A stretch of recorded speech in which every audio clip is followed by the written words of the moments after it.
Hello மக்களே, welcome to rock cookers. நம்ம இன்னைக்கு செய்ய போறது முட்டை தோசை. ஹலோ மக்களே, இப்ப தோசை கல் சூடாயிட்டு அதனால தோசை ஊத்திக்கலாம் வாங்க.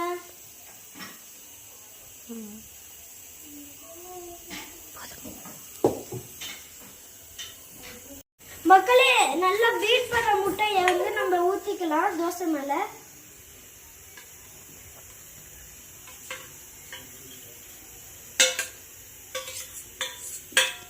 இதை கொஞ்சமா இப்படி பரவி விட்டுக்கலாம்.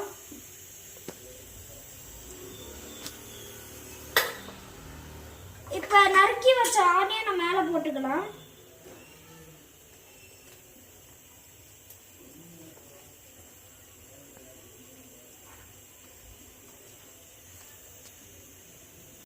மக்களை சைடுல ஃபுல்லா எண்ணெய் ஊத்திக்கலாம். கொஞ்சம் மேலையும் ஊத்திக்கலாம்.